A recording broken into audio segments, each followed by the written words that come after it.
സഖാക്കളെ, സഹോദരി സഹോദരന്മാർ, നമ്മുടെ രാജ്യം നിർണായകമായ തെരഞ്ഞെടുപ്പിലേക്കാണ് പോകുന്നത്. ഏത് തെരഞ്ഞെടുപ്പും രാജ്യത്തിൻ്റെ ഭാവി ഭാഗധേയം നിർണയിക്കാനുള്ളതാണ്. പക്ഷേ സാധാരണയിൽ കവിഞ്ഞ പ്രാധാന്യമാണ് ഈ തെരഞ്ഞെടുപ്പിന് ഉള്ളത് എന്ന് നാം കാണേണ്ടതായിട്ടുണ്ട്. ഒരു രാജ്യത്ത്, ജനാധിപത്യ വ്യവസ്ഥ നിലവിലുള്ള രാജ്യത്ത് നടക്കാൻ പാടില്ലാത്തത് എന്ന് സാധാരണഗതിയിൽ കണക്കാക്കുന്ന എന്തെല്ലാമുണ്ടോ അതെല്ലാം നടന്നുകൊണ്ടിരിക്കുന്ന ഒരു രാജ്യമാണ് നമ്മുടേത്. ഇതുകൊണ്ടാണ് നമ്മുടെ രാജ്യത്തിൻ്റെ കാര്യത്തിൽ ഉത്കണ്ഠയും സ്വീകരിക്കുന്ന നിലപാടുകളിൽ വിയോജിപ്പും രേഖപ്പെടുത്തി ലോകരാഷ്ട്രങ്ങൾ രംഗത്ത് വരുന്നു. ലോകത്തിലെ പ്രധാനപ്പെട്ട സംഘടനാ രൂപങ്ങളും ഇന്ത്യക്കെതിരെ അണിനിരക്കുന്നത് നമ്മൾ കാണുകയാണ്. ഐക്യരാഷ്ട്രസഭ പോലെയുള്ള സുപ്രധാന ലോക സംവിധാനങ്ങൾ ഇന്ത്യ സ്വീകരിക്കുന്ന നിലപാടിനോട് യോജിക്കുന്നില്ല. അമേരിക്കയും ചൈനയും അടക്കം ഒട്ടേറെ ലോകരാഷ്ട്രങ്ങൾ ഇന്ത്യയുടെ നിലപാടിനെതിരെ രംഗത്ത് വരുന്നു. ഇന്നലെ ഡൽഹി അഭൂതപൂർവമായ ഒരു പ്രതിഷേധത്തിന് സാക്ഷ്യം വഹിച്ചു. ആ പ്രതിഷേധം BJPക്കുള്ള ശക്തമായ മുന്നറിയിപ്പായിട്ടാണ് മാറിയത്.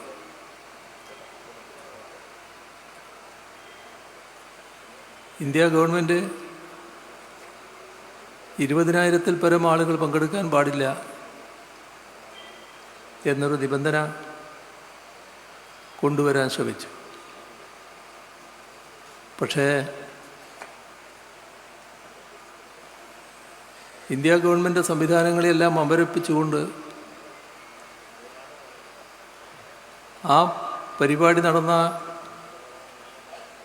രാംലീല മൈതാനി നിറഞ്ഞു കവിഞ്ഞാണ് ആളുകൾ എത്തിച്ചേർന്നത്. ഇത് കൃത്യമായ BJP സർക്കാരിനുള്ള മുന്നറിയിപ്പാണ്. ഇന്ത്യയിലെ ജനങ്ങൾ ജനാധിപത്യ വിരുദ്ധമായ നടപടികൾ അംഗീകരിക്കില്ല എന്നതാണ് ആ റാലിയിലൂടെ നൽകിയ സന്ദേശം.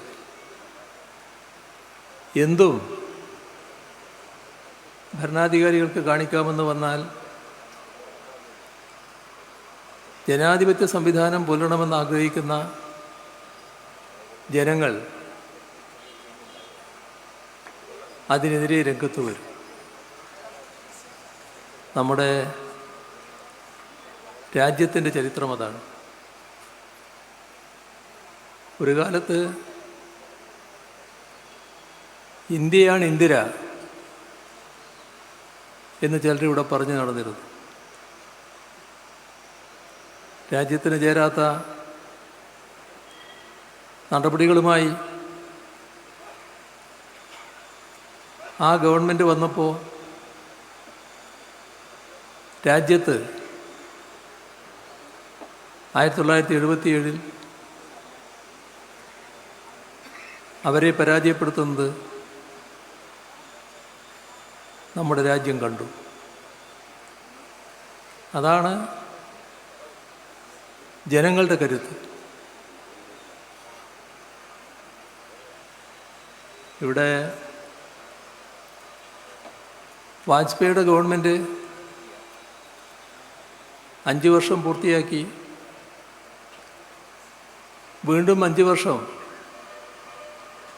അധികാരത്തിൽ വരുമെന്ന ഉറച്ച വിശ്വാസത്തോടെയായിരുന്നു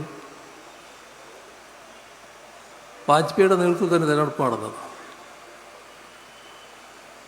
വാജ്പേയി ആണെങ്കിൽ BJPയുടെ ചോദ്യം ചെയ്യപ്പെടാത്ത നേതാവ്. പക്ഷേ രാജ്യത്തെ ജനങ്ങൾ ആ ഘട്ടത്തിലും തീരുമാനമെടുത്തു. നിങ്ങൾ 5 വർഷം കൂടി തുറന്നാൽ രാജ്യത്തിന് ആപത്താണ് സംഭവിക്കുക എന്നതായിരുന്നു ജനങ്ങളുടെ വിധി. അവരെ അധികാരത്തിൽ നിന്ന് മാറ്റി നിർത്താൻ വേണ്ടിയാണ് ഇന്ത്യയിലെ ഇടതുപക്ഷം കോൺഗ്രസ് എന്താണെന്ന വ്യക്തമായ ബോധ്യത്തോടെ തന്നെ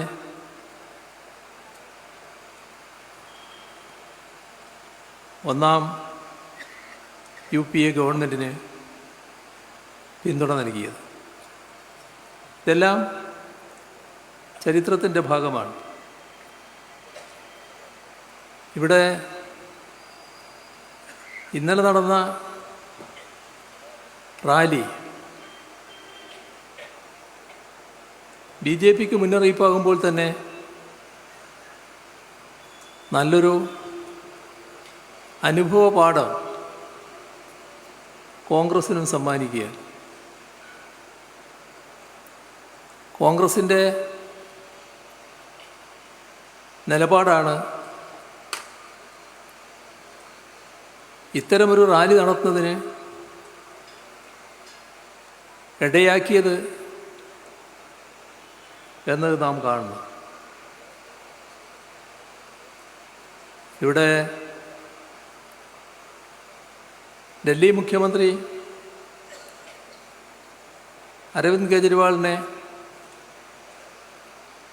ജനാധിപത്യ വിരുദ്ധമായി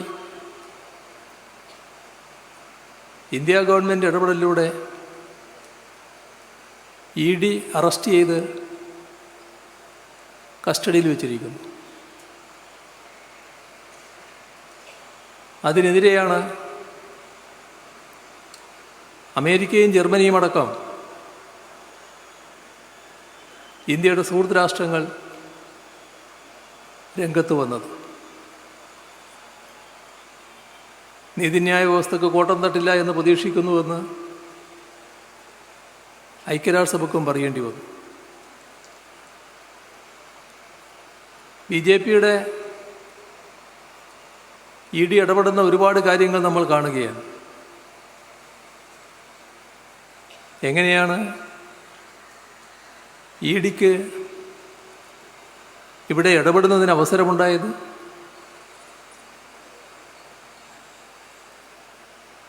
ഡൽഹി ഗവൺമെൻറ് സ്വീകരിച്ച മദ്യനയത്തെക്കുറിച്ച് ആരോപണമുന്നയിക്കാൻ കോൺഗ്രസ് തയ്യാറായി. ആരോപണമുന്നയിക്കുക മാത്രമല്ല, അവിടെ പോലീസിൽ പരാതി കൊടുത്തു. കിട്ടിയ പരാതി അവിടുത്തെ പോലീസ് അവസരമായി ഉപയോഗിച്ച് കേസ് രജിസ്റ്റർ ചെയ്തു. അതാണ് EDക്ക് വരാൻ കളമൊരുക്കിയത്. അപ്പോൾ ED രംഗപ്രവേശം ചെയ്തു. ഇ ഡി രംഗത്ത് വന്ന് ഒരു വർഷം മുൻപ് അവിടുത്തെ ഒരു മന്ത്രിയെ, മനീഷ് സിസോദിയെ അറസ്റ്റ് ചെയ്തു. ആ അറസ്റ്റ് നടന്നപ്പോൾ കോൺഗ്രസിൻ്റെ പ്രതികരണം വന്നു. ഇതിന് നേതൃത്വം കൊടുത്തത് കെജ്രിവാളാണ്, മുഖ്യമന്ത്രിയാണ്. എന്തുകൊണ്ടാണ് കെജ്രിവാളിനെ കേസിൽപ്പെടുത്താത്തത്? എന്താണ് അറസ്റ്റ് ചെയ്യാത്തത്? ഡൽഹിയിലടക്കം കോൺഗ്രസ് സ്വീകരിച്ച നിലപാടിതായിരുന്നു. കെജ്രിവാളിനെതിരെ ശക്തമായ നിലപാട് സ്വീകരിച്ചാണ് കോൺഗ്രസ് നീങ്ങിയത്. ഇതെന്താണ്? ഇതൊരു ഒറ്റപ്പെട്ട സംഭവമല്ല. ബി ജെ പിയുടെ നേതൃത്വത്തിൽ കേന്ദ്ര ഗവൺമെൻറ് കേന്ദ്ര അന്വേഷണ ഏജൻസികളെ തലങ്ങും വിലങ്ങും ഉപയോഗിക്കുന്നുണ്ട്. അതിൽ സാമ്പത്തിക കുറ്റാന്വേഷണ വിഭാഗമുണ്ട്, ഇ ഡി ഉണ്ട്, CBI ഉണ്ട്, ഇപ്പോൾ ഇൻകം ടാക്സ് ഉണ്ട്, ചില ഘട്ടങ്ങളിൽ NIA പോലുള്ള ഏജൻസികളുമുണ്ട്. ഈ അന്വേഷണ ഏജൻസികളെല്ലാം പ്രത്യേകമായി ലക്ഷ്യമിടുന്നത്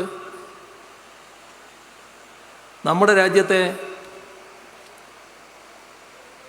പ്രതിപക്ഷ പാർട്ടികളിൽപ്പെട്ട നേതാക്കളെയാണ്. ഇതാണ് നാം പ്രധാനമായും കാണേണ്ട ഒരു വസ്തുത. നമ്മുടെ രാജ്യത്തുള്ള ഒരുപാട് ആളുകൾ ഇപ്പോൾ ഇതിൻ്റെ ഭാഗമായി ഇ ഡിയുടെയും CBIയുടെയും ഇടപെടലിലൂടെ കേസുകളിൽ പ്രതിയായി നിൽക്കുന്നത് കാണാൻ നമുക്ക് കഴിയും. അങ്ങനെ പ്രതികളായവരുടെ കൂട്ടത്തിൽ കോൺഗ്രസ് ഇതരരായ ആളുകൾ വരുമ്പോൾ കോൺഗ്രസ് സ്വീകരിക്കുന്ന സമീപനമുണ്ട്. ആ സമീപനം നമ്മുടെ രാജ്യത്തിൽ നടക്കുന്ന കാര്യങ്ങൾക്ക് ചേർന്നതല്ല. അവർ കേന്ദ്ര അന്വേഷണ ഏജൻസികളോടൊപ്പമാണ് നിൽക്കുന്നത്. കെജ്രിവാളിനെതിരെ ലക്ഷ്യമിട്ടുകൊണ്ടാണ് ഒരു വർഷം മുൻപ് കേന്ദ്ര ഏജൻസികൾ രംഗത്ത് വന്നത്. അപ്പോൾ കെജ്രിവാളിനെ പിടിക്കുമെന്നാണ് ആ സമയം കോൺഗ്രസ് പറഞ്ഞു നടന്നത്. എന്ന് പറഞ്ഞാൽ ഇവർക്ക് കേന്ദ്ര ഏജൻസികൾക്ക് BJP നേതൃത്വത്തിലുള്ള കേന്ദ്ര ഗവൺമെൻറ്റിന് പിന്തുണ നൽകുന്ന സമീപനം ഫലത്തിൽ പിന്തുണയായത് മാറി. 2014 മോദി സർക്കാർ അധികാരത്തിൽ വന്നത്. അതിനുശേഷം ഈ ഏജൻസികൾ എടുത്ത കേസുകളിൽ ഭീമമായ വർധനവാണ് ഉണ്ടായിട്ടുള്ളത്. 600% വർധനവ്. ഇവിടെ ഇ ഡി എടുത്ത കേസുകൾ നോക്കിയാൽ 121 രാഷ്ട്രീയ നേതാക്കൾക്കെതിരെ കേസെടുത്തിട്ടുണ്ട്. അതിൽ 95% പ്രതിപക്ഷ നേതാക്കളാണ്. CBI ഈ കാലയളവിൽ 124 കേസെടുത്തു. അതിലും 95% പ്രതിപക്ഷ പാർട്ടികളിൽപ്പെട്ടവരാണ്.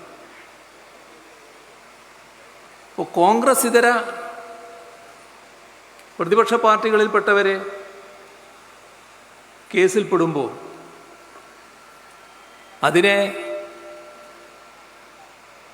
പരോക്ഷമായി പിന്താങ്ങുന്ന നിലപാട്, കേന്ദ്ര ഗവൺമെൻറ്റിനെ പിന്താങ്ങുന്ന നിലപാട്, ഈ നടപടി ആവശ്യമാണ്, കൂടുതൽ നടപടിയാണ് വേണ്ടത്, അങ്ങനെ നടപടി എടുക്കുന്നില്ല എന്ന് പരസ്യമായി പറയൽ, ഇതെല്ലാമാണ് കോൺഗ്രസ് സ്വീകരിച്ചു വന്ന സമീപനം. അത് ശരിയായില്ല എന്നൊരു തിരിച്ചറിവ് ഇപ്പോഴെങ്കിലും കോൺഗ്രസ്സിനുണ്ടായെങ്കിൽ നല്ലത്. ഇന്നലത്തെ റാലിയിൽ കോൺഗ്രസിൻ്റെ അഖിലേന്ത്യാ നേതൃനിരയാകെ ഇരിക്കുന്നുണ്ട്. നല്ല കാര്യം, നല്ലത് ചെയ്താൽ നല്ലത് തന്നെ നമ്മൾ കാണണമല്ലോ. പക്ഷേ ഒരു വാചകം അപ്പോൾ പറയാമായിരുന്നു, ഞങ്ങൾ നേരത്തെ ചെയ്തത് തെറ്റായിപ്പോയി എന്ന്.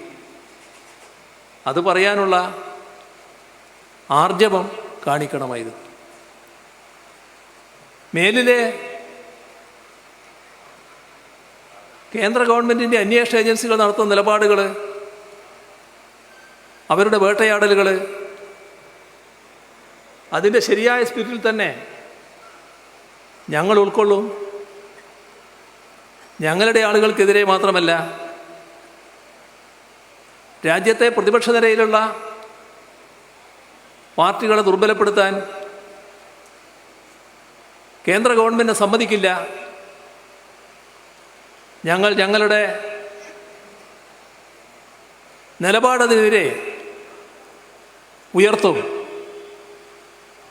എന്നെങ്കിലും പറഞ്ഞു വെക്കാമായിരുന്നു. ഏതായാലും അങ്ങനെയൊന്നും പറഞ്ഞില്ലെങ്കിലും ഈ നിലപാട് നന്നായി എന്നത് തന്നെയാണ് നാം കാണേണ്ടത്. പക്ഷേ ഇതിലിങ്ങനെ തിരുത്താൻ കഴിഞ്ഞു. തിരുത്താൻ പറ്റാത്ത ഒട്ടേറെ കാര്യങ്ങൾ സംഭവിച്ചു കഴിഞ്ഞു എന്ന് നമ്മൾ ഓർക്കണം. ഇപ്പോൾ പൗരത്വ നിയമ ഭേദഗതിയിൽ നമ്മുടെ രാജ്യമാകെ കടുത്ത പ്രതിഷേധം രേഖപ്പെടുത്തുന്നു. കാരണം അത് മതനിരപേക്ഷത തകർക്കുന്നതാണ്. നമ്മുടെ രാജ്യം മതാടിസ്ഥാനത്തിലല്ല പൗരത്വം നിശ്ചയിക്കുന്നത്. ആധുനിക പരിഷ്കൃത രാഷ്ട്രങ്ങളൊന്നും മതാടിസ്ഥാനത്തിൽ പൗരത്വം നിശ്ചയിക്കുന്നില്ല. ഇവിടെ മതാടിസ്ഥാനത്തിലാണ് പൗരത്വം എന്ന് വന്നപ്പോൾ അതുകൊണ്ടാണ് ലോകം തന്നെ ഇന്ത്യ രാജ്യത്തെ കുറ്റപ്പെടുത്തുന്നത്. ഐക്യരാഷ്ട്രസഭയും ആംനസ്റ്റി ഇൻ്റർനാഷണലുമെല്ലാം അതിനെതിരെ രംഗത്ത് വന്നു. ശക്തമായ വിമർശനം അമേരിക്കയും ചൈനയും പശ്ചിമേഷ്യൻ രാഷ്ട്രങ്ങളും നിരവധി ലോകരാഷ്ട്രങ്ങൾ ഉന്നയിച്ചു. ഇതെല്ലാം നമ്മുടെ രാജ്യത്തിൻ്റെ അന്താരാഷ്ട്ര തലത്തിലുള്ള അംഗീകാരത്തെയും യശസ്സിനെയുമാണ് പ്രതികൂലമായി ബാധിച്ചിട്ടുള്ളത്. പൗരത്വ ഭേദഗതിയുടെ ആകെ കാര്യങ്ങളിലേക്കൊന്നും ഞാനിപ്പോൾ പോകുന്നില്ല. പക്ഷെ എന്തിനാണ് ആ നിയമം? പകൽ പോലെ വ്യക്തം. ഇന്ത്യ രാജ്യത്ത് പൗരത്വത്തിൽ നിന്ന് മുസ്ലിമിനെ ഒഴിവാക്കാൻ വേണ്ടി ഒരു നിയമം കൊണ്ടുവന്നിരിക്കുന്നു. അതാണ് പ്രശ്നം. അങ്ങനെയൊരു നിയമം മതനിരപേക്ഷത അംഗീകരിച്ച ഒരു രാഷ്ട്രത്തിന് എങ്ങനെ കൊണ്ടുവരാൻ കഴിയും? എന്താണ് മതനിരപേക്ഷത? നമ്മുടെ ഭരണഘടന ഉറപ്പു നൽകുന്നതാണ്. ഏത് മതത്തിലും വിശ്വസിക്കാനുള്ള സ്വാതന്ത്ര്യം. ഏതെങ്കിലും മതത്തിൽ വിശ്വസിക്കാതിരിക്കണോ? അതിനും സ്വാതന്ത്ര്യം. ഈ എല്ലാവർക്കും തുല്യ അവകാശം. നമ്മുടെ ഭരണഘടന ഉറപ്പു നൽകുന്നത് നിയമത്തിനു മുന്നിൽ തുല്യതയും തുല്യ പരിരക്ഷയുമാണ്. അത് രാജ്യത്തെ പൗരർക്ക് എന്നല്ല പറഞ്ഞത്. ഭരണഘടന പറയുന്നത് രാജ്യത്ത് ജീവിക്കുന്ന എല്ലാ വ്യക്തികൾക്കുമാണ്. അത് പൗരരാകാം, പൗരരല്ലാത്തവരുമാകാം. ഇന്ത്യയിൽ ജീവിക്കുന്നവർക്ക് നിയമത്തിന് മുന്നിൽ തുല്യ പരിരക്ഷ ഉറപ്പു നൽകുകയാണ് ഭരണഘടന.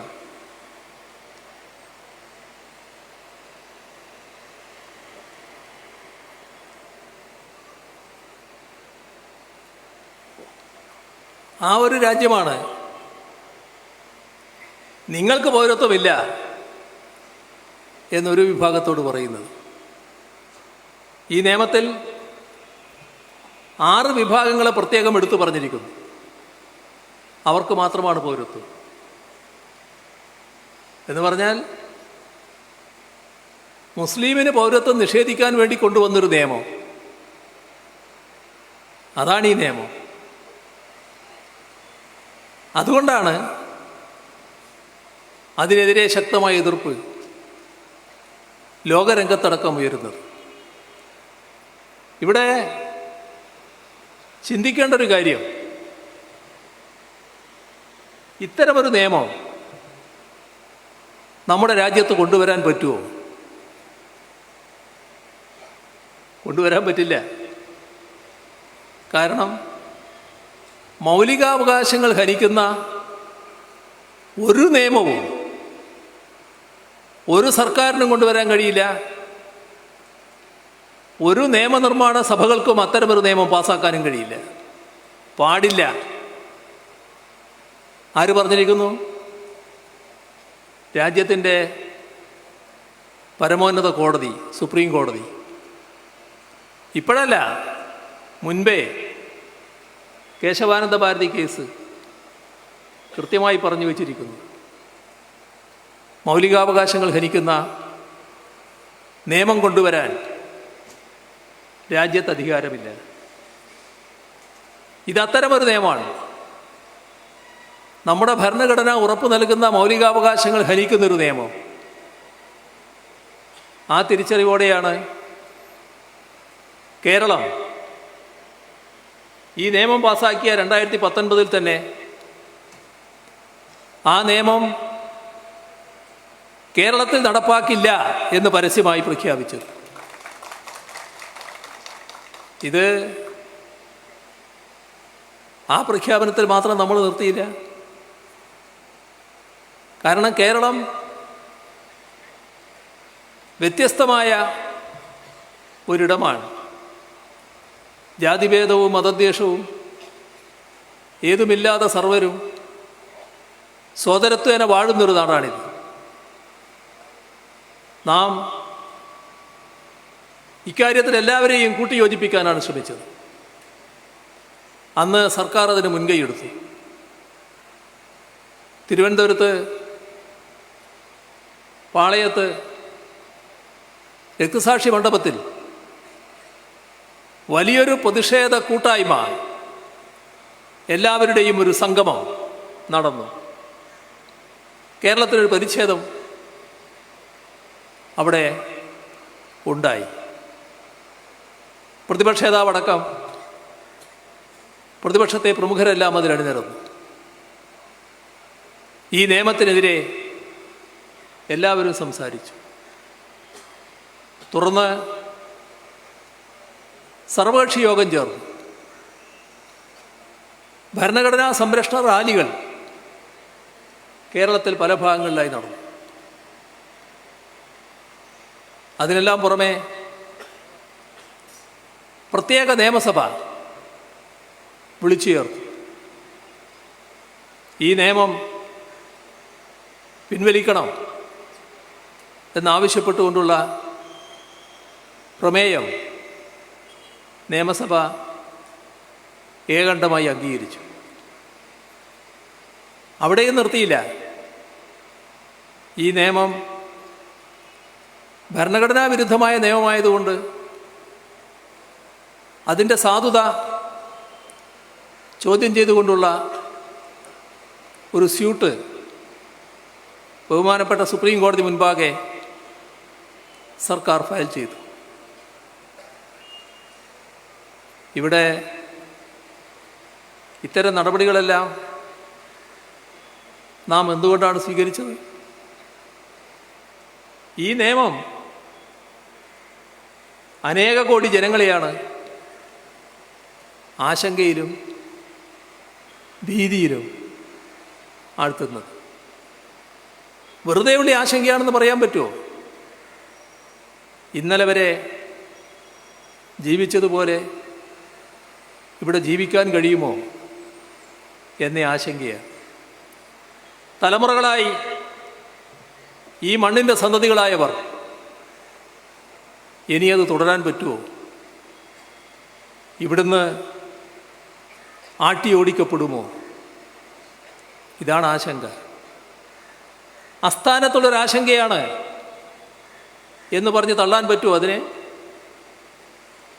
നമ്മുടെ മുന്നിൽ ആസാമിൻ്റെ അനുഭവമുണ്ട്. ആസാമിൽ ദേശീയ പൗരത്വ രജിസ്റ്റർ നടപ്പാക്കി. ദേശീയ പൗരത്വ രജിസ്റ്റർ നടപ്പാക്കിയപ്പോൾ അവിടെ സംഭവിച്ചത് 19 ലക്ഷം ഇന്ത്യൻ പൗരർക്ക് പൗരത്വം നഷ്ടപ്പെട്ടു എന്നാണ്. ഇതാണ് പൊതുവെ റിപ്പോർട്ടായി വന്നത്. ഇത് എന്തുകൊണ്ടാണ്? ഇതിൽ ഒട്ടേറെ നിബന്ധനകളുണ്ട്. ഈ 19 ലക്ഷം മുഴുവൻ മുസ്ലിം അല്ല കേട്ടോ, എല്ലാവരും ഉണ്ട്, എല്ലാ മതസ്ഥരും ഉണ്ട്. പ്രത്യേകിച്ച് പാവപ്പെട്ടവരാണ് ധാരാളം. എന്തുകൊണ്ടാണ് അങ്ങനെ വരുന്നത്? ഇതിൽ ഒരു ഭാഗത്ത് നിങ്ങൾ ജനന സർട്ടിഫിക്കറ്റ് ഹാജരാക്കണം. കേരളത്തിൻ്റെ അവസ്ഥയല്ല, ഇന്ത്യയിലാകെ ജനന സർട്ടിഫിക്കറ്റ് ഇല്ലാത്ത കോടാനുകോടി ആളുകളുണ്ട്. അവരെവിടുന്ന് ഹാജരാക്കും? ഇവിടെ കുടുംബത്തിൻ്റെ ചരിത്രം, അച്ഛൻ്റെ പേര്, ജനനസ്ഥലം, ജനനത്തീയതി, അച്ഛൻ്റെ പേര്, ജനനസ്ഥലം, ജനനത്തീയതി, ഇങ്ങനെ കുറേ ചോദ്യങ്ങളുണ്ട്. ഇപ്പോൾ കേരളം പൊതുവേ നല്ല വിദ്യാസമ്പന്നരുള്ള നാടാണല്ലോ. ഇവിടെ എല്ലാവർക്കും ഈ പറയുന്ന ഭാഗം കൃത്യമായി പൂരിപ്പിക്കാനാവുമോ? ആലോചിച്ച് നോക്കിയാൽ മതി. നമ്മൾ അച്ഛൻ്റെ അച്ഛൻ എവിടെയായിരുന്നു ജനിച്ചത്, എന്താണ് അദ്ദേഹത്തിൻ്റെ ജനനത്തീയതി, ഇതൊക്കെ നിശ്ചയമില്ലാത്ത എത്ര ആളുകളെ കാണും? ഇതാണ് പ്രശ്നം. അപ്പോഴാണ് മുസ്ലിമിനെയാണ് ഉദ്ദേശിച്ചതെങ്കിലും മുസ്ലിമിന് പുറമേയുള്ള ആളുകളടക്കം ആസാമിൽ 19 ലക്ഷം പേർ പൗരത്വമില്ലാത്തവരായി മാറിയത്. അവരുടെ ഭാവി എന്താണ്? അപ്പോൾ ഉത്കണ്ഠ ചെറുതല്ല. ആ ഉത്കണ്ഠയും വേദനയുമാണ് ജനകോടികൾ പങ്കുവെക്കുന്നത്. ആ ജനകോടികളെ കണ്ടില്ലെന്നടിക്കാൻ നമുക്കാവില്ല. അവരുടെ അടുത്ത് കൃത്യമായ സന്ദേശം നൽകലാണ് കേരളം ഉദ്ദേശിച്ചത്. ആ സന്ദേശം നിങ്ങളൊറ്റക്കല്ല, ഞങ്ങളും ഒപ്പമുണ്ട് എന്ന സന്ദേശമാണ്. ഇവിടെയാണ് കോൺഗ്രസ് സ്വീകരിച്ച സമീപനം ആലോചിക്കേണ്ടത്. തിരുത്താനാവുന്ന തെറ്റാണോ ചെയ്തത് എന്ന് കോൺഗ്രസ് ആലോചിക്കേണ്ടത് അതാണ് ഞാൻ തുടക്കത്തിൽ പറഞ്ഞു വെച്ചത്. ഇവിടെ ഉള്ള കാര്യം ആദ്യം പരിശോധിച്ചാൽ മതി. ഇവിടെ അവരുണ്ടായി, യോജിച്ച് പ്രതിഷേധ സംഗമത്തിൽ, സർവകക്ഷി യോഗത്തിൽ, നിയമസഭ പ്രത്യേകം വിളിച്ചപ്പോൾ പ്രതിപക്ഷ നേതാവും കോൺഗ്രസ് നേതാക്കന്മാരും എല്ലാം ഉണ്ടായി.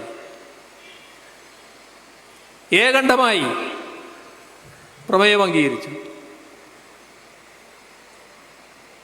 അതിനുശേഷം പിന്നോട്ട് പോയി. പിന്നോട്ട് പോയത് മൗനത്തോടെയല്ല. കെ പി സി സിയുടെ അന്നത്തെ അധ്യക്ഷൻ നിലപാട് പരസ്യമാക്കി. ഈ പ്രമേയത്തെ അദ്ദേഹം പരിഹസിച്ചു. ഇവിടെയൊരു പ്രമേയം പാസ്സാക്കിയതിൽ മുഖ്യമന്ത്രി വലിയ മേനി നടിക്കുന്നു. ഇവിടെ പ്രമേയം പാസ്സാക്കിയത് കൊണ്ട് കേന്ദ്രം പാസ്സാക്കിയ നിയമം ഇല്ലാതാകുമോ? ഇതാണ് ചോദ്യം. കോൺഗ്രസിൻ്റെ സംസ്ഥാന അധ്യക്ഷൻ ചരിത്ര നിഷേധിയായി മാറുന്നത് നമ്മൾ കണ്ടു. ഇവിടെ നാം ആലോചിക്കേണ്ട ഒരു കാര്യം, ഇത് ഇവിടുത്തെ കോൺഗ്രസ് ഒറ്റക്കെടുത്ത നിലപാടാണോ? ഒരു സംശയമില്ല, ഈ പരിപാടികളിൽ പങ്കെടുത്തതെല്ലാം കോൺഗ്രസ് തന്നെയാണ്, അവരുടെ നിലപാടിൻ്റെ ഭാഗമായിട്ട് തന്നെയാണ്. അപ്പോൾ ആദ്യം അവർക്ക് ഇതിനോട് യോജിക്കാമെന്നുണ്ടായിരുന്നു. അതിൽ നിന്ന് മാറിയത് കേന്ദ്ര കോൺഗ്രസ് നേതൃത്വത്തിൻ്റെ നിർദ്ദേശത്തിൻ്റെ ഭാഗമായിരിക്കില്ലേ? നിങ്ങൾ ഈ നിലപാടെടുത്തത് ശരിയല്ല എന്ന് കേന്ദ്ര കോൺഗ്രസ് നേതൃത്വം ഇവരെ അറിയിച്ചിട്ടുണ്ടാകാം. ഇത് എൻ്റെ അനുമാനം മാത്രമാണ്, ശരിയാകാം തെറ്റാകാം, അത് കോൺഗ്രസ്സാണ് വ്യക്തമാക്കേണ്ടത്. അല്ലെങ്കിൽ ഞങ്ങൾ സ്വീകരിച്ച നിലപാടിൽ എന്തെങ്കിലും തെറ്റുണ്ടാകണം. ഈ കൂട്ടിയോജിപ്പിച്ചുള്ള പ്രവർത്തനങ്ങൾ നടത്തിയതിൽ സർക്കാർ സാധാരണ യോജിപ്പിന് നിരക്കാത്ത ചില കാര്യങ്ങൾ ചെയ്തു എന്ന് അവർക്ക് ആരോപിക്കാൻ പറ്റണം. അത്തരമൊരാരോപണം ഇതേവരെ അവർ ഉന്നയിച്ചിട്ടില്ല, ഒരു ഘട്ടത്തിലും ഉന്നയിച്ചിട്ടില്ല. അപ്പോൾ വ്യക്തം, കോൺഗ്രസ് നേതൃത്വം നിങ്ങൾ ഇത്തരമൊരു നിലപാട് സ്വീകരിക്കുന്നത് ശരിയല്ല, നിങ്ങൾ അതിൽ നിന്ന് പിൻവാങ്ങണം എന്ന് നിർദ്ദേശിച്ചിട്ടുണ്ടാകാം. ആ നിർദ്ദേശം പാലിച്ചുകൊണ്ട് കൃത്യമായി കേരളത്തിലെ കോൺഗ്രസ് നേതൃത്വം പറഞ്ഞു, ഞങ്ങളിനി യോജിച്ച ഒരു പ്രക്ഷോഭത്തിനുമില്ല, യോജിച്ച ഒരു പരിപാടിക്കുമില്ല. മാത്രമല്ല, പരിപാടിയിൽ പങ്കെടുത്ത കോൺഗ്രസ്സുകാർക്കെതിരെ നടപടിയും സ്വീകരിച്ചു.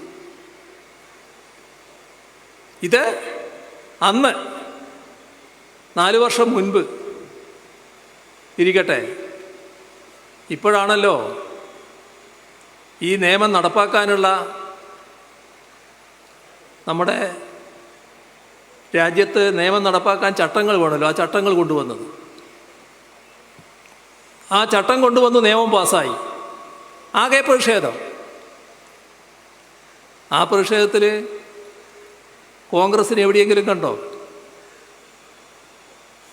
ഈ നിയമം പാസ്സായപ്പോഴുള്ള പ്രതിഷേധത്തിൽ കോൺഗ്രസിനെ കണ്ടോ? എന്തുകൊണ്ടാണ് അഖിലേന്ത്യാ കോൺഗ്രസ് നേതൃത്വം ഇങ്ങനെ പറഞ്ഞിട്ടുണ്ടാകുമെന്ന് അനുമാനിക്കാൻ കാരണം? ഈ നിയമത്തിനെതിരെയുള്ള പ്രതിഷേധത്തിൽ നമ്മുടെ ഇവിടുത്തെ സ്ഥാനാർത്ഥി ആനി രാജി അടക്കമുള്ളവർ പങ്കെടുത്തു. മണിപ്പൂരിൽ വംശഹത്യയുടെ നടപടികൾ വന്നപ്പോൾ അതിനെതിരെ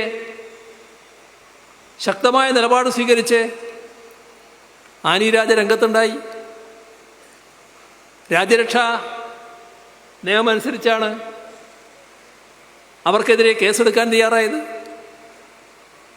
പക്ഷെ അവരുടെ നേതൃത്വത്തിലുള്ള ഫാക്ട് ചെക്ക് സംവിധാനമാണ് അവിടെ ക്രിസ്ത്യാനികൾക്ക് നേരെ ഏത് രീതിയിലുള്ള ആക്രമണങ്ങൾ നടന്നു എന്നുള്ളത് നല്ല രീതിയിൽ പുറത്തു കൊണ്ടുവന്നത്. ആ ഘട്ടത്തിൽ കോൺഗ്രസിന് എവിടെയെങ്കിലും കണ്ടോ? ഡൽഹിയിലെ പ്രക്ഷോഭത്തിൽ കമ്മ്യൂണിസ്റ്റ് പാർട്ടികളുടെ ജനറൽ സെക്രട്ടറിമാർ സീതാറാം യെച്ചൂരിയും ഡി രാജയും അറസ്റ്റ് ചെയ്യപ്പെട്ടു. പ്രകാശ് കാരാട്ട്, ബൃന്ദ കാരാട്ട്, ബിനോയ് വിശ്വം ഇങ്ങനെയുള്ളവരെല്ലാം അറസ്റ്റ് ചെയ്തു. ഏതെങ്കിലും കോൺഗ്രസ് നേതാവ് ആ കൂട്ടത്തിലുണ്ടായോ? പിന്നീടും പ്രക്ഷോഭങ്ങൾ നിരവധി ഉണ്ടായല്ലോ. ഒരു ഘട്ടത്തിൽ സീതാറാമനെ അടക്കം കുറ്റപത്രത്തിൽപ്പെടുത്തിക്കൊണ്ടുള്ള കുറ്റപത്രം വന്നല്ലോ. ഏതെങ്കിലും കോൺഗ്രസ്സുകാരൻ ആ വഴിക്കുണ്ടായോ കുറ്റപത്രത്തിൽ? എന്തേ മാറി നിൽക്കാൻ കാരണം? ഈ ചട്ടഭേദഗതിയുടെ കാര്യമാണ് ഞാൻ പറഞ്ഞു വന്നത്. ഇപ്പം ചട്ടഭേദഗതി പാസ്സാക്കി, രാജ്യം മുഴുക്കി അതിൽ പ്രതിഷേധിച്ചു. കോൺഗ്രസിൻ്റെ ശബ്ദം ആരെങ്കിലും കേട്ടോ? എന്തേ കോൺഗ്രസിന് ശബ്ദമില്ലാത്തത്? കോൺഗ്രസ് പ്രസിഡന്റ് മാധ്യമപ്രവർത്തകരെ കാണുന്നു. അവർ ചോദിച്ചു, എന്താണ് ഇതിനോടുള്ള സമീപനം? രാത്രി ആലോചിക്കട്ടെ, എന്നിട്ട് മറുപടി പറയാം. എത്ര പരിഹാസ്യമായ നിലപാടാണെന്ന് നോക്കണം. അപ്പോൾ അടുത്ത് സംഘടനാ ജനറൽ സെക്രട്ടറി ചിരിക്കുകയാണ്. ഖാർഗെയും ആ ചിരിയിൽ പങ്കാളിയായി. അവർക്ക് ചിരിക്കാം.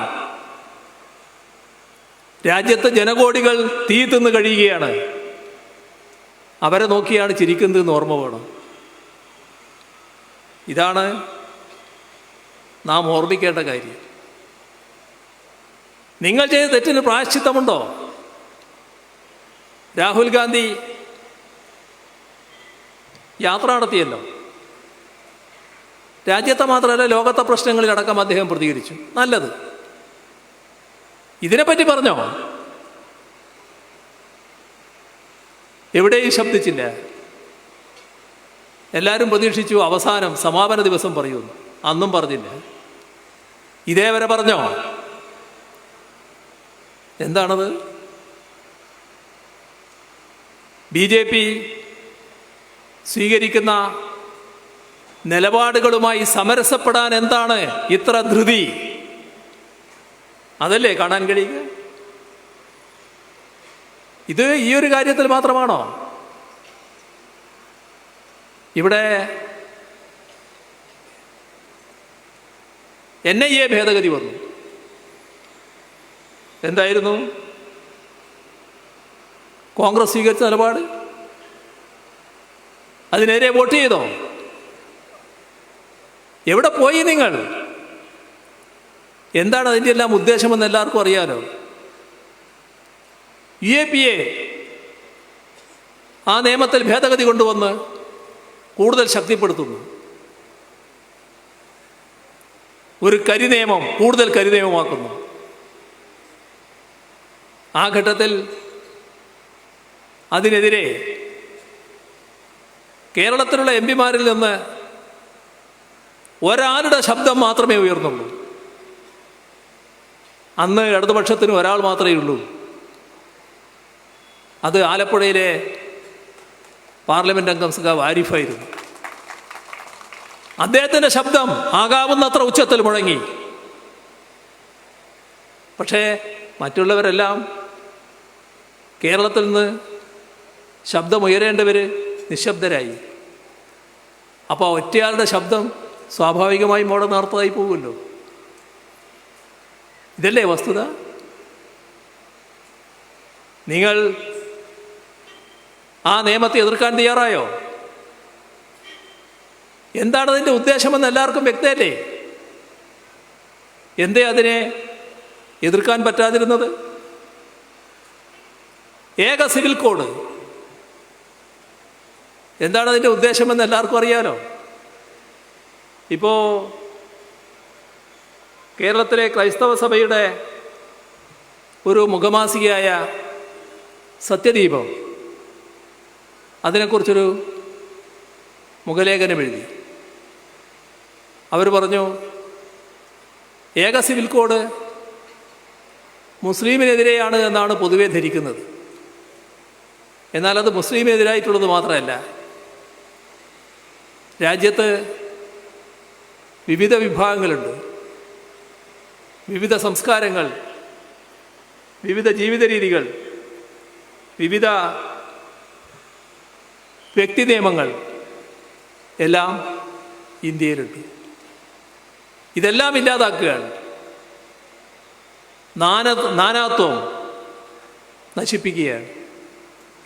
അത് മുസ്ലിമിനെതിരെയുള്ളത് മാത്രമല്ല, എല്ലാവർക്കും എതിരെയുള്ളതാണ് എന്നാണ് സത്യദീപം പറഞ്ഞു വെച്ചത്. സ്വാഗതാർഹമായ നിലപാടാണ്. ഏക സിവിൽ കോഡ് വന്നപ്പോൾ അതിനെതിരെ ശക്തമായ നിലപാടെടുക്കാൻ കോൺഗ്രസ് ഉണ്ടായോ? സാങ്കേതികമായി എതിർത്തു എന്നൊക്കെ പറയാം. പക്ഷേ അത്തരമൊരു നിയമത്തെ ശക്തമായി എതിർക്കാൻ തയ്യാറാവണ്ടേ? എവിടെ പോയി ആ ശക്തി? എന്തേ ആ ശക്തി കാണിക്കാൻ കഴിയാത്തത്? ഇവിടെ നമ്മുടെ രാജ്യത്ത്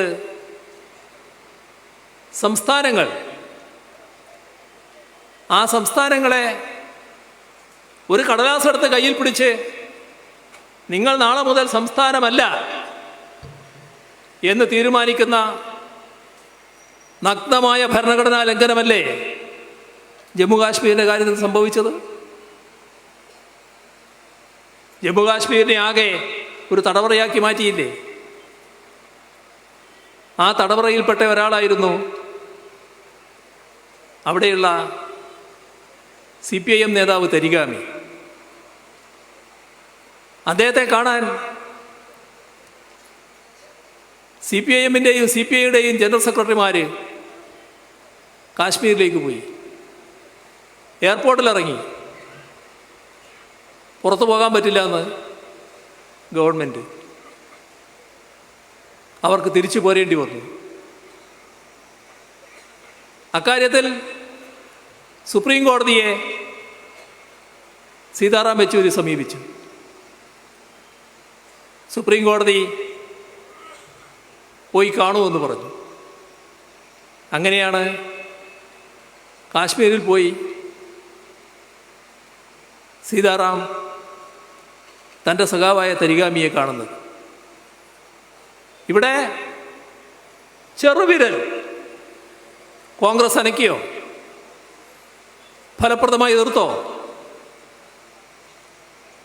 പാർലമെൻറ്റിൽ തന്നെ ശക്തമായ നിലപാടെടുത്തോ? എന്താണ് നിങ്ങൾ സ്വീകരിക്കുന്ന സമീപനം?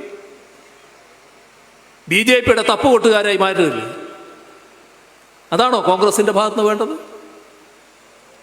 അതല്ലേ നമ്മുടെ അനുഭവം? ഇവിടുന്ന് പോയ പാർലമെൻറ്റ് അംഗങ്ങൾ നമ്മളെയാണല്ലോ പ്രതിനിധീകരിക്കുന്നത്. കേരളത്തിലെ ജനങ്ങളെയാണല്ലോ പ്രതിനിധീകരിക്കുന്നത്. ജനങ്ങളുടെ ആഗ്രഹാഭിലാഷങ്ങൾ, അഭിപ്രായങ്ങൾ, അതിന് രൂപം കൊടുക്കാൻ, അത് പ്രകടിപ്പിക്കാൻ ഇവർക്ക് കഴിയണ്ടേ?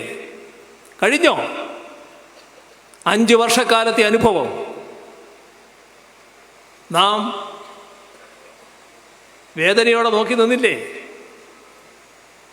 ജയിച്ചു പോകട്ടെ എന്ന് കണക്കാക്കി എല്ലാ കാലത്തും തങ്ങളോടൊപ്പം തങ്ങളുടെ രക്ഷകരായി, തങ്ങളുടെ ഏറ്റവും അടുത്ത സുഹൃത്തായി കേരളത്തിൽ നിലകൊണ്ട ഇടതുപക്ഷം ഈ സഭയിലില്ലെങ്കിലും BJPയുടെ അല്ലാത്തൊരു ഗവൺമെൻറ് വരട്ടെ എന്ന ധാരണയിൽ കോൺഗ്രസ്സിന് ആർക്കും ഭൂരിപക്ഷമില്ലാത്ത അവസ്ഥ പാർലമെൻറ്റിൽ വന്നാൽ കോൺഗ്രസ്സിന് ഒറ്റക്കക്ഷി എന്ന നിലക്ക് കൂടുതൽ സീറ്റ് വേണം എന്ന ധാരണയോടെ എല്ലാ കാലവും LDFനോടൊപ്പം അണിനിരന്ന ചിലർ ഈ കോൺഗ്രസിൻ്റെ UDFൻ്റെ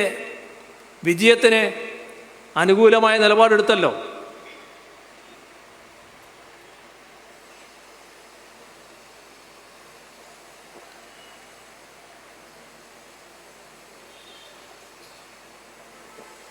അവര് എത്രമാത്രം കുറ്റബോധത്തിലായി? ഈ ഓരോ സംഭവവും, നമ്മുടെ രാജ്യത്തുണ്ടായ ഓരോ സംഭവവും, ആ സംഭവങ്ങളിൽ കോൺഗ്രസ് പാർട്ടി സ്വീകരിക്കുന്ന കുറ്റകരമായ നിസ്സംഗത അവരുടെ ഹൃദയത്തേൽക്കുന്ന ചവിട്ടായല്ലേ മാറിയത്. ഞങ്ങളാണല്ലോ ഇങ്ങനൊരു അവസ്ഥയുണ്ടാക്കിയത്.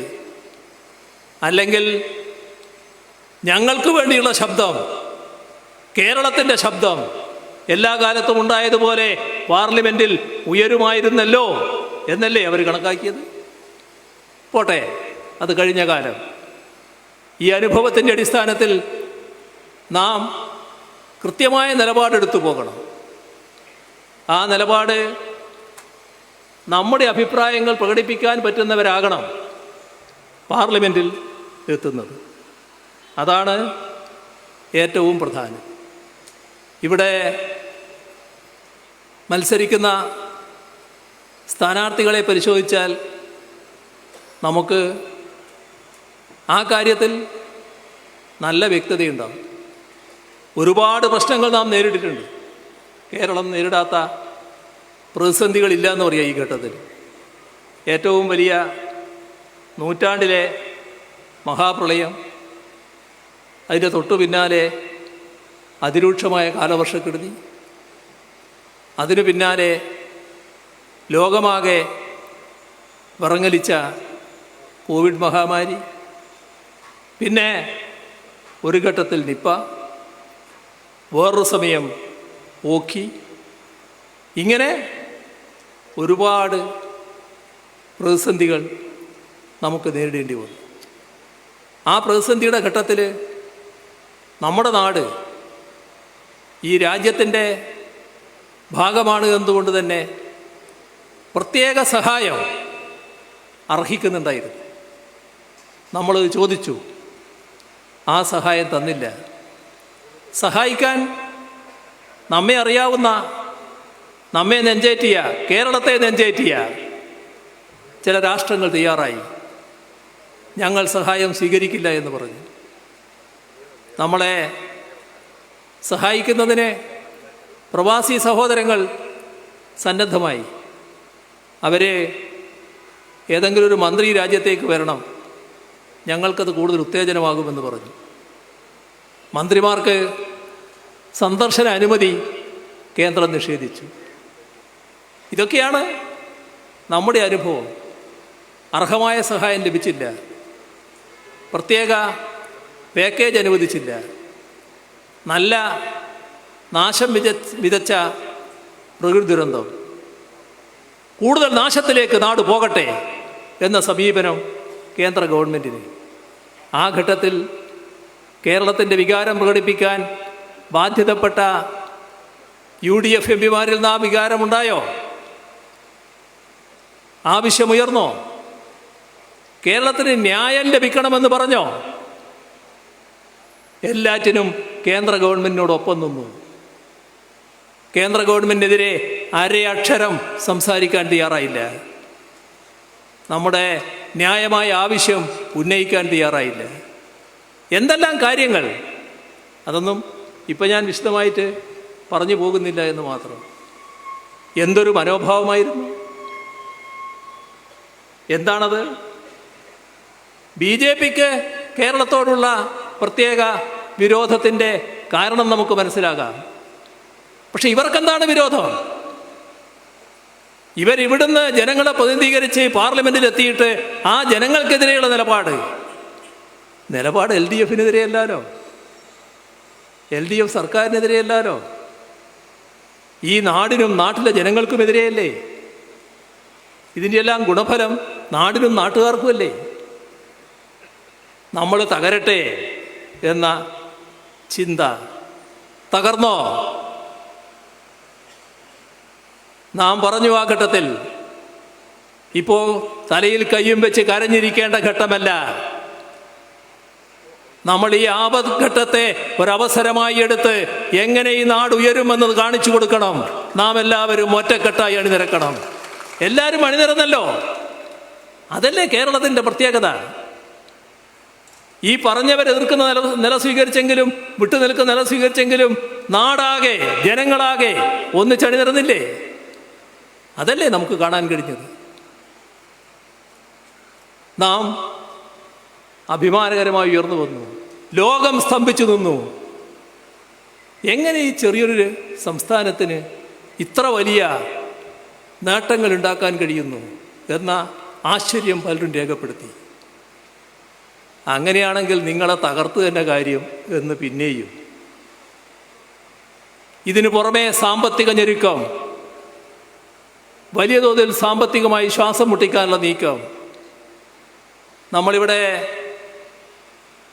നമ്മുടെ സംസ്ഥാനത്ത് നൽകുന്ന ക്ഷേമ പെൻഷനുകൾ 60 ലക്ഷത്തിലധികം പേർക്കാണ്, 1600 രൂപ വീതം.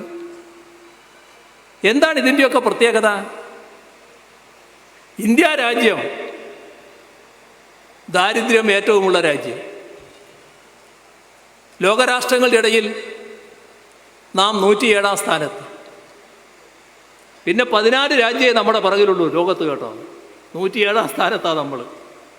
ഈ 107-ാം സ്ഥാനത്ത് വന്നത് 110-ൽ നിന്ന് 107 ആയതല്ല, അല്ലെങ്കിൽ 108-ൽ നിന്ന് 107 ആയതല്ല, 55-ൽ നിന്ന് 107-ാം സ്ഥാനത്തേക്ക് കൂപ്പുകുത്തിയതാണ്. എന്താ കാരണം? അത്ര കണ്ട് നമ്മുടെ രാജ്യത്തിലെ കോർപ്പറേറ്റുകളെ, അതിസമ്പന്നരെ സഹായിക്കുന്ന സാമ്പത്തിക നയമാണ്. ജനങ്ങളെ കൂടുതൽ കൂടുതൽ പാപ്പരീകരിക്കുന്ന നയം. അതിൻ്റെ ഭാഗമായി ദരിദ്രരുടെ എണ്ണം കൂടി, ദരിദ്രാവസ്ഥ വർദ്ധിച്ചു. അപ്പോഴതാ കേരളത്തിൽ നല്ല യശസ്സോടെ സംസ്ഥാനത്ത് ഉയർന്നു നിൽക്കാൻ കഴിയുന്നു. എന്താ നമ്മുടെ ദാരിദ്ര്യാവസ്ഥ? കേരളത്തിൽ 0.7% 64,006 കുടുംബങ്ങൾ ഇവിടെ പരമദരിദ്രാവസ്ഥയിൽ. ഇപ്പോൾ ഒരു വർഷം കഴിഞ്ഞു, 40,000-ഓളം കുടുംബം അതിൽ നിന്ന് മോചിതമായി. നാം പ്രഖ്യാപിച്ചു 2025 നവംബർ 1 കേരളം അതിദരിദ്രരില്ലാത്ത സംസ്ഥാനമായി മാറും. ആ നിലയിലേക്ക് നാം മുന്നേറിക്കൊണ്ടിരിക്കുന്നു. ഇങ്ങനൊരു കാര്യം പറയാൻ ഏതെങ്കിലും സംസ്ഥാനത്തിന് കഴിയോ? കേന്ദ്ര ഗവൺമെൻറ് ചൂണ്ടിക്കാണിക്കാൻ കഴിയോ ഏതെങ്കിലും ഒരു സംസ്ഥാനം ഈ തരത്തിലുണ്ട് എന്ന്?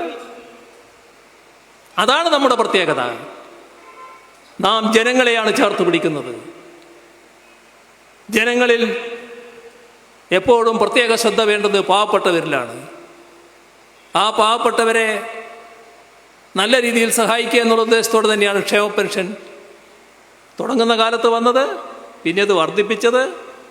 തുടങ്ങുമ്പോൾ 45 രൂപ വർദ്ധിച്ച് ഈ LDF സർക്കാർ 2016 അധികാരത്തിൽ വരുമ്പോൾ 600 രൂപ, ഇപ്പോഴത് 1600 രൂപ കൊടുക്കുന്നു.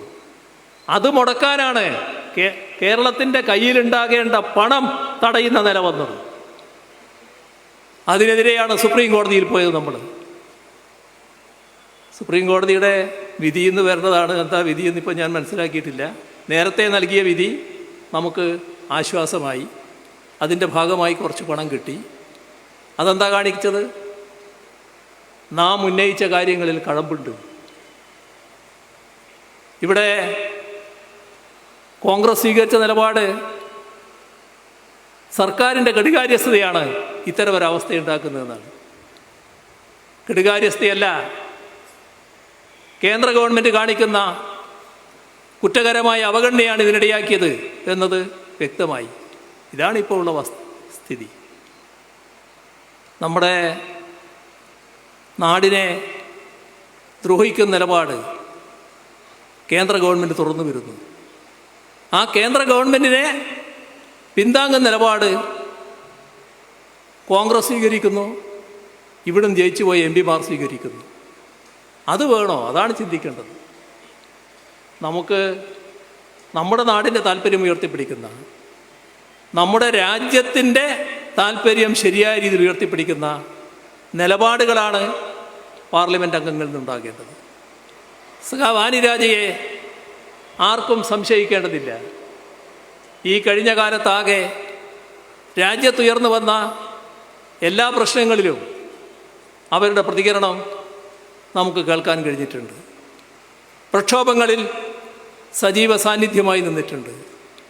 അതുകൊണ്ട് തന്നെ അവർ നല്ല രീതിയിലുള്ള വിജയമാണ് ഇവിടെ നേടേണ്ടത്. സഖാവ് ആനി രാജയുടെ ചിഹ്നമായ അരിവാൾ കതിരടയാളത്തിൽ വോട്ട് രേഖപ്പെടുത്തി വലിയ ഭൂരിപക്ഷത്തോടെ അവരെ വിജയിപ്പിച്ച് പാർലമെൻറ്റിലേക്ക് അയക്കുക എന്ന് അഭ്യർത്ഥിച്ചുകൊണ്ട് അവസാനിപ്പിക്കുന്നു. നിങ്ങൾക്കെൻ്റെ അഭിവാദ്യങ്ങൾ.